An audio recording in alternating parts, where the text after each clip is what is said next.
Hello, folks. It is the 1st of August, Thursday, and I'm here to tell you that I'm okay. Cheers.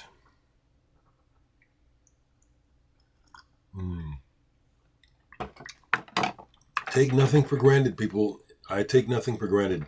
We had a big, powerful storm come through last night, and it was frightening.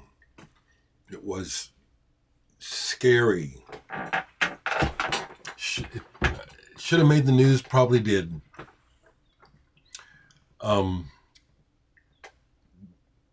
Severe thunderstorm and tornadoes. Thankfully, didn't get hit with tornado in Omaha, but we got the derecho winds. Winds clocked between 81 and 90 miles per hour. We got them in my neighborhood. Thank goodness we got that tree taken down a couple days ago. There's trees down all over the city, power lines, fences torn up, cars smashed. It was reported 212,000 people lost power. I don't know where it's at this morning.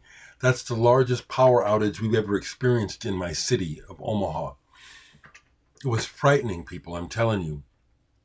And I've been through a tornado, literally. And there were times during the storm when the super intense winds would come through, and I would hear stuff smashing in my neighborhood, and it's in the news. I heard it up over on just blocks away. Some big silver maple trees came down. But it's so frightening that, when I'm in the middle of it, I could say but I'm going to say me. When I was in the middle of it last night, I just tried to mentally adjust for the possibilities. It's like,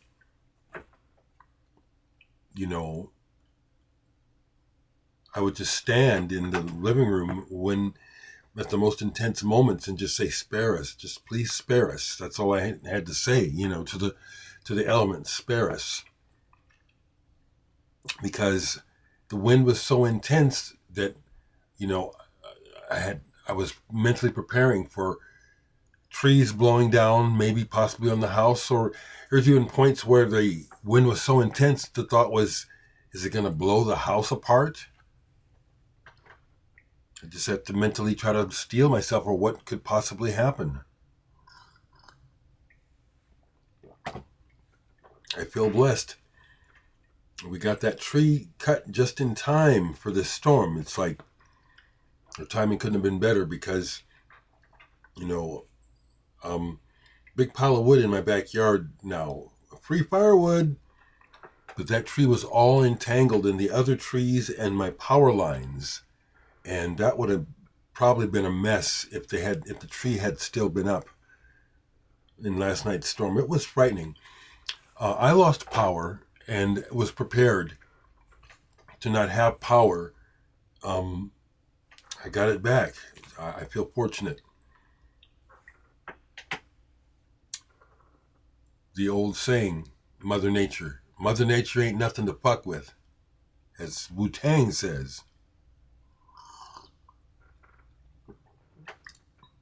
And yes, I like Wu-Tang Clan very much. So, not much in the mood to talk about music. I'll show one, and so this will be my thumbnail. Listened to some Peter Gabriel yesterday, big time. Played the single because the B-side is a non-LP song, Curtains. Always like that about singles, where you can end up with extra tracks that are actually pretty good. Pardon me, scratching all the time. The other honest play from yesterday, because again, I was out in the yard again yesterday. So it's not ironic, but it's just interesting, my timing. But another record that I played was this recent 10-inch single by Edward Caspell, Permission to Leave the Temple. Fourth Dimension comes through again. This is just some cool shit. And I like the words. I like the words. This is heady shit. It's just the best. To me, it's just some of the best and most interesting music in the world. It is unfortunate that it's not more easily digested by the masses and not massively popular like Edward Caspell deserves to have.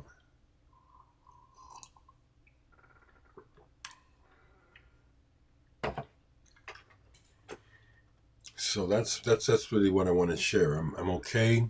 I don't need to go to the store.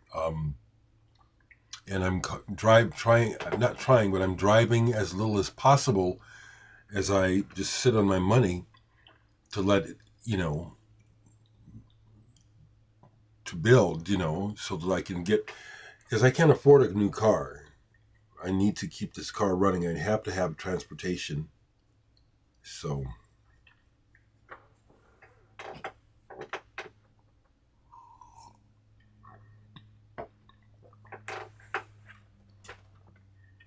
yeah, some people I personally know, Roz Schlesinger of Plaque Bleg, his car got smashed by a tree. It missed his house, but Lincoln, the whole area, got got smacked.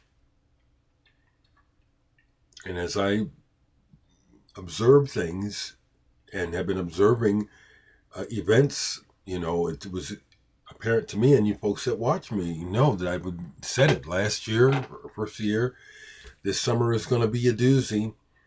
The effects of climate change are very clear and apparent. I even just caught a couple of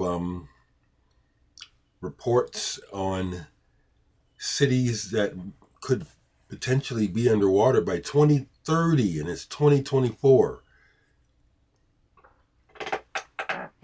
This is serious stuff. It's not about people's opinions, what they think about climate change. It's about what's happening on the planet.